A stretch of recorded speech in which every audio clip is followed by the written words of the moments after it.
हमारे भाई वरुण जी और सतपाल ब्रह्मचारी जी का और सभी उपस्थित नेतागणों का, दान सिंह जी, चंद्र प्रकाश जी,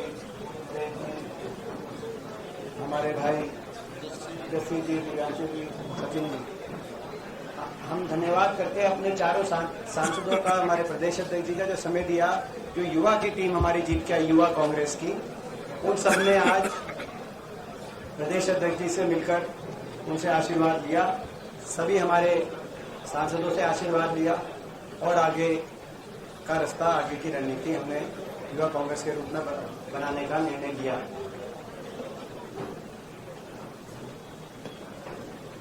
सर्वप्रथम मैं भी अपनी ओर से बहुत बहुत सारी युवा कांग्रेस की टीम को बधाई देता हूं, जो अभी चुनाव हुए थे हरियाणा प्रदेश में युवा कांग्रेस के, उसमें ये जो टीम है, ये वो लोग हैं जो सामने आए ऐसे समय में जब चुनाव का नतीजा हमारे पक्ष में नहीं रहा था और एक स्वाभाविक निराशा पार्टी के अंदर आई, तो ये नौजवान सामने आए कि हम हथियार उठाएंगे, हम कांग्रेस की विचारधारा की लड़ाई लड़ेंगे और पूरे प्रदेश के अंदर सशक्त युवा कांग्रेस चयनित होकर जमीनी स्तर से ये पदाधिकारी के रूप में ये लोग सामने आए।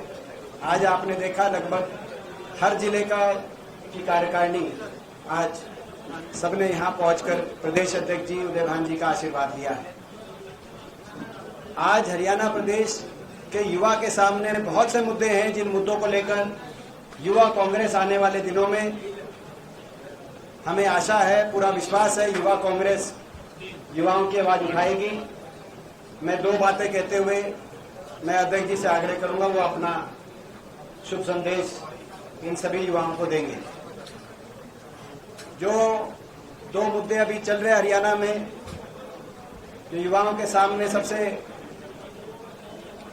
बड़े ज्वलंत मुद्दे हैं, एक तो आपको पता है कि हिसार में कृषि विश्वविद्यालय में जिस तरीके से छात्रों पर एनएसयूआई ने भी मुद्दा उठाया, युवा कांग्रेस भी वो मुद्दा उठाएगी। छात्रों के अधिकारों का हनन हुआ, छात्रों पे हमला हुआ और अन्याय हुआ, और उस अन्याय की लड़ाई छात्र लड़ रहे हैं। पूरे देश की एनएसयूआई उन छात्रों के साथ है। अब हमारी युवा कांग्रेस की टीम भी बनी है, ये भी उन छात्रों का साथ देंगे और जो मांगे हैं उन मांगों को, जिसमें जो जो दोषी हैं उन पे कार्रवाई हो, वहां का जो विश्वविद्यालय का प्रशासन है वो पूरी तरह से उसमें दोषी है, उन पे कार्रवाई हो, वाइस चांसलर को हटाया जाए, दोषियों पे उन धाराओं में मुकदमे दर्ज हो, उन पे कानूनी कार्रवाई की जाए। ये सारी मांगे हैं। स्टाइपेंड को दोबारा से पहले के रूप में लागू किया जाए। तो इस बात को लेकर इस आंदोलन में हमारी युवा कांग्रेस की जो आज नई टीम बनी है, इन सब से भी हमारी ये रणनीति बनी कि भाई ये हम छात्रों का पूर्णतः समर्थन करेंगे और न्याय की लड़ाई लड़ेंगे। दूसरा जो बड़ा मुद्दा चल रहा है वो एचपीएससी का मुद्दा चल रहा है प्रदेश में, क्योंकि हरियाणा प्रदेश का युवा, देश में सबसे ज्यादा बेरोजगारी, सबसे ज्यादा नशा और सबसे ज्यादा पलायन की मार हरियाणा के नौजवान को झेलनी पड़ी है पिछले 11 साल की सरकार में। और एचपीएससी एक ऐसी संस्था है जिसके माध्यम से लगने वाली क्लास 1-2 की जो सारे पद हैं, उन पदों में आपने देखा कि उन पदों पर ज्यादातर हरियाणा के बाहर के बच्चे लगे। खुद हरियाणा के बच्चे, हरियाणवी बच्चे एचपीएससी के पदों पे नहीं लग पा रहे।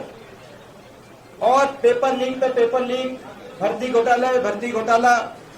अभी भी जो आपने देखा, assistant professor Hindi, assistant professor history, assistant professor geography, इसके जो पेपर हुए, किसी में 27 प्रश्न क्रम संख्या के साथ छत्तीसगढ़ के इम्तिहान से यूं के यूं वही प्रश्न पूछे गए, तो दूसरे में बिहार से प्रश्न पूछे गए ज्योग्राफी में। तो ये सरासर धांधलेबाजी हो रही है और एक बहुत बड़ा माफिया हरियाणा में, क्योंकि ये कोचिंग सेंटरों की भी मिलीभगत की बातें आ रही हैं इसमें, कि कई कोचिंग सेंटरों ने उन्हीं इम्तिहानों पे तैयारी कराई बच्चों की, उन्हीं क्वेश्चन पेपर्स पे। तो एक बहुत बड़ा माफिया भी पनप रहा है और हरियाणवी बच्चों के हितों को ये सरकार सुरक्षित करने पे असफल साबित हुई है। हमारी दूसरी मांग युवा कांग्रेस की के माध्यम से आज सभी युवा कांग्रेस के हमारे जिला अध्यक्ष और सभी कार्यकारिणी के जो सदस्य मिले, उनके माध्यम से जो मंथन करके बात आई, हमारी ये मांग है कि एचपीएससी के चेयरमैन को तुरंत बर्खास्त किया जाए।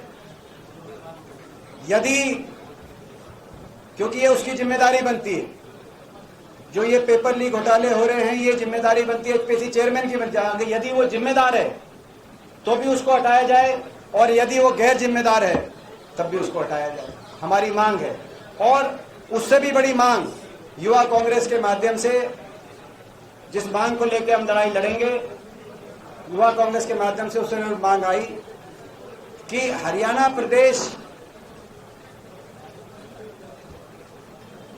पब्लिक सर्विस कमीशन का चेयरमैन हरियाणा से ही हो, इस चेयरमैन को हटाया जाए और हरियाणा का ही कोई व्यक्ति उस पब्लिक एचपीएससी के चेयरमैन के पद पे नियुक्त हरियाणा किसी व्यक्ति को किया जाए।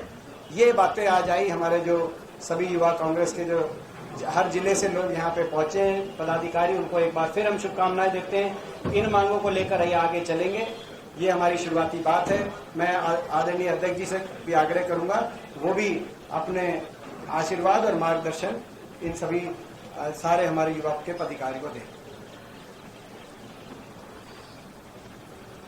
हमारी पार्टी के सीडब्ल्यूसी के सदस्य और बहुत ही वरिष्ठ सांसद आदरणीय श्री दीपेंद्र हुड्डा जी, हमारे वरिष्ठ सांसद आदरणीय चौधरी जयप्रकाश जी,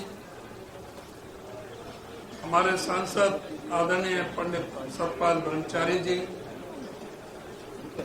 हमारे सांसद आदरणीय श्री वरुण चौधरी जी, हमारे बीच में उपस्थित हमारे विधायक साथी श्री चंद्र प्रकाश जी, श्री इंदुराज नरवाल जी, श्री नरेश खेलवाल जी, श्री जस्सी पेटवाड़ जी, हमारे वरिष्ठ नेता प्रदेश के रावदान सिंह जी, हमारे यूथ कांग्रेस के प्रदेश के सबसे ज्यादा मत लेने वाले श्री नीतीश कटारिया जी, सभी निर्वाचित यूथ कांग्रेस में जिला अध्यक्ष साहिबान, प्रदेश की बॉडी में जो वाइस प्रेसिडेंट, जनरल सेक्रेटरी और अन्य जो पदों पर जो साथी हमारे इलेक्ट होकर के आए हैं, और जिले में और असेंबली में यूथ कांग्रेस में जो इलेक्ट होकर के आए हैं, उन सबको मैं हरियाणा प्रदेश कांग्रेस कमेटी की तरफ से उनका बहुत बहुत उनको शुभकामनाएं देता हूं, उनको बहुत बहुत बधाई देता हूं पार्टी की तरफ से कि उनके कड़े मेहनत से और इस समय की वर्तमान परिस्थितियों में आदरणीय हमारे शीर्ष नेता श्री राहुल गांधी जी के कंसेप्ट के अनुसार सबने जिस तरह से चुनाव लड़ा, चुनाव लड़कर के जीत करके आए, और ऐसी परिस्थिति में जब पूरे देश में और प्रदेश में जुमलेबाजी का, झूठ का और एक नफरत का माहौल बना रखा है, ऐसे में कांग्रेस पार्टी की विचारधारा को लेकर के जो आप लोगों ने चुनाव लड़ा, उसके लिए मैं बहुत बहुत आपको शुभकामनाएं और बधाई देता हूं। और मैं उम्मीद करता हूं कि पार्टी में एक जो यूथ है वो एक बहुत ही स्ट्रांग जो नींव का एक पत्थर होता है, बहुत जो मजबूत जो पत्थर होता है, जिसको पूरी पार्टी को मजबूती प्रदान करने का एक बहुत महत्वपूर्ण रोल होता है। और जहां भी देश में, प्रदेश में कोई बदलाव आता है तो उसके पीछे सबसे बड़ी शक्ति युवा शक्ति होती है। आज युवा शक्ति को बहुत मजबूती के साथ जो मुद्दे देश पर, प्रदेश में चल रहे हैं, उनको मजबूती के साथ उठाना है। आज जो ये ड्रामा चल रहा है, जुमलेबाजी चल रही है, 11 साल बेमिसाल, उनकी पोल खोल करके रखनी है। हरियाणा में क्या स्थिति इन्होंने 11 साल के अंदर बना दी। कोई मेडिकल कॉलेज, कोई यूनिवर्सिटी नहीं बनाई, कोई बड़ी कोई शिक्षण संस्थाएं कोई यहाँ पर प्रदेश के अंदर कोई भी नहीं आई।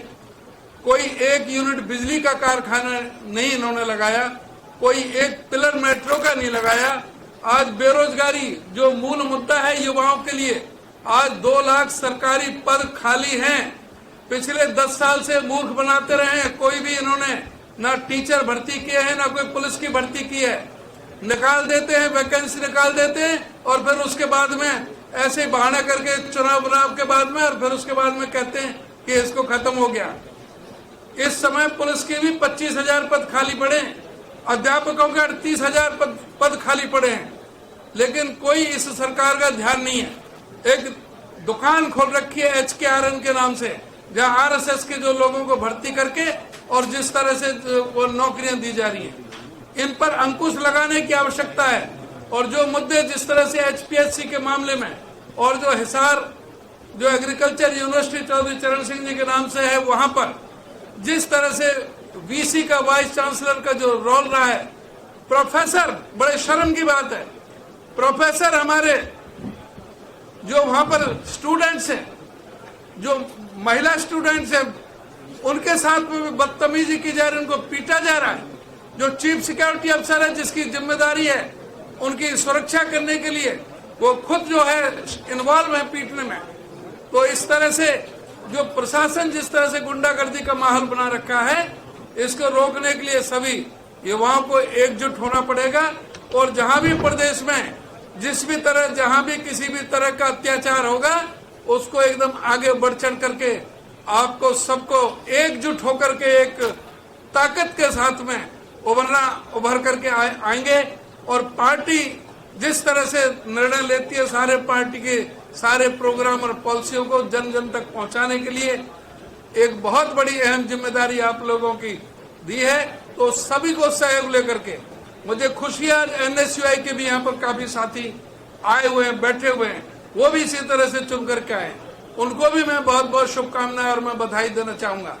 NSUI और जो यूथ कांग्रेस है, ये इसकी बहुत बड़ी एक जिम्मेदारी है। आगे आने वाला भविष्य आपका है, जो इंतजार कर रहा है, उसके लिए आपको बहुत मजबूती के साथ में काम करना है। पार्टी के साथ एकजुट होकर के जो पार्टी के प्रोग्राम पॉलिसी उनको पूरी तरह से जन जन तक पहुंचाएं। मैं ऐसा ही मैं आपसे उम्मीद रखता हूं। इन्हीं के साथ, क्योंकि इस समय तो सिर्फ थोड़ा आपका शुभकामनाएं देनी थी, धन्यवाद करना था, आपको बधाई देनी थी जीत की, और आगे फिर राजनीतिक चर्चाएं तो बहुत ज्यादा चलती रहेंगी। आपको एक बार पुनः बहुत बहुत शुभकामनाएं और बहुत बहुत बधाई। और मिलकर के इस आतताई सरकार को बदलने के लिए हम एकजुट होकर के इस नफरतवादी सरकारों को बदलने के लिए लोकतांत्रिक प्रक्रिया को अपनाते हुए, सामाजिक न्याय को रखते हुए हम सब मिलजुल करके एकजुट होकर के आगे बढ़ेंगे। आप सभी का बहुत बहुत धन्यवाद। हरियाणा बीजेपी के प्रदेश अध्यक्ष दावा कर रहे हैं और कह रहे हैं कि कुछ विधायक जो है कांग्रेस में आना चाहते हैं, हालांकि भाजपा में आना चाहते हैं। हालांकि वो ये भी कह रहे हैं कि अगर भाजपा में आए तो लाभ के पद की इच्छा जो है वो ना। ऐसा है, भारतीय जनता पार्टी के नेता नहीं है, ये डीलर है, ये डील करते हैं, ये मुर्गी फंसाते हैं, देखते हैं कि कहां पर किस तरह से किसी को पैसे से खरीदेंगे, किसी को लालच देने का काम करेंगे। लेकिन आज कांग्रेस पूरी तरह से सुदृढ़ और मजबूत है। 37 विधायक हैं कांग्रेस के, एक भी ये जोर लगा लें, एक भी इधर उधर नहीं हो सकता, पूरी मजबूती के साथ में है। और जो इस तरह के जो थे ना, जो डील में आ गए, वो तो चले गए। वो कितने दिन रहे, ये कह रहे हैं कि 2 साल तक पार्टी में काम करना पड़ेगा। बताओ किरण चौधरी ने कितने दिन पार्टी में काम किया, बताओ उनकी बेटी श्रुति चौधरी ने कितने दिन काम किया। फिर बीजेपी में आधे तो कांग्रेसी हैं, जो थे वो सारे निकल गए, जो स्वार्थी लोग थे। अब कांग्रेस में जो है वो बहुत मजबूत है और टिकाऊ लोग हैं। है ही नहीं दावा, क्या वो अपने को संभाले। बहुत धन्यवाद।